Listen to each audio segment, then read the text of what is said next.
हर घर में एमआई का स्मार्टफोन देखने को मिल जाएगा। Xiaomi इस वक्त देश के स्मार्टफोन बाजार में मार्केट लीडर है। वहीं टीवी और फिटनेस बैंड जैसे दूसरे डिवाइस भी काफी लोकप्रिय हैं। जनवरी मार्च 2022 में भी Xiaomi ने भारत के स्मार्टफोन बाजार में अपनी बादशाहत बरकरार रखी है।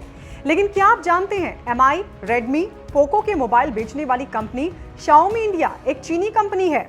क्या आप जानते हैं कि जिनके सारे फीचर हम ठीक से जानते भी नहीं, यही कोई सोशल मीडिया ऐप्स, कहीं बातचीत और कैमरे के लिए हम Xiaomi के जिन फोन्स का इस्तेमाल करते हैं, जिनसे हमारा ऐसा गहरा रिश्ता बन चुका है कि हम कुछ भी भूल सकते हैं लेकिन फोन्स को खुद से दूर नहीं कर सकते हैं। जी हाँ, यही मोबाइल फोन जो जिंदगी का अटूट हिस्सा बन चुके हैं।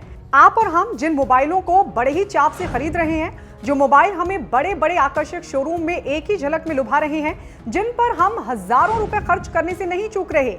क्या आप जानते हैं, ये सारा पैसा हमसे और आपसे लेकर, यानी हिंदुस्तान की गाढ़ी कमाई, ये कंपनी चीन को भेज रही है और हम और आप मजे से एमआई, रेडमी, पोको फोन्स इस्तेमाल कर रहे हैं।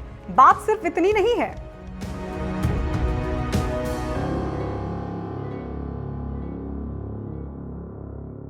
Xiaomi एक जालसाज कंपनी है। ईडी ने जालसाज Xiaomi पर लिया बड़ा एक्शन। जब्त किए 5,551.27 करोड़ रुपए।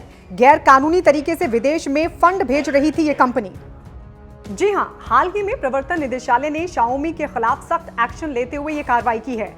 कंपनी ने Xiaomi ग्रुप की ही अलग अलग कंपनियों के बीच बड़े पैमाने पर दस्तावेजी जालसाजी कर रॉयल्टी की आड़ में मोटी रकम विदेश भेजी है, जो फेमा के सेक्शन 4 का उल्लंघन है। इतना ही नहीं, कंपनी ने विदेशों में ये रकम भेजते समय बैंकों को भी गलत जानकारी देकर गुमराह किया। ईडी के मुताबिक चीनी कंपनी पर फरवरी में गैर कानूनी रूप से फंड्स को विदेश भेजने का आरोप लगा था, जिसके बाद से ही कंपनी ईडी के रडार पर थी। आरोप की जांच पड़ताल की गई तो कुछ ऐसे दस्तावेज और डेटा हाथ लगे जिससे पता चला कि ये चीनी कंपनी बड़ी जालसाजी कर रही थी। ईडी ने ट्वीट कर जानकारी दी और बताया, ईडी ने कंपनी द्वारा अवैध तरीके से रकम भेजने के मामले में विदेशी मुद्रा प्रबंधन अधिनियम 1999 के प्रावधानों के तहत बैंक खातों में पड़े messrs Xiaomi technology India private limited के 5,551.27 करोड़ रुपए को जब्त कर लिया है। तो इसके जवाब में Xiaomi ने भी सफाई दी। हम भारत के प्रति कमिटेड ब्रांड हैं और हमारे सभी ऑप्शंस में भारतीय नियम कानूनों का पूरी तरह से पालन किया जाता है।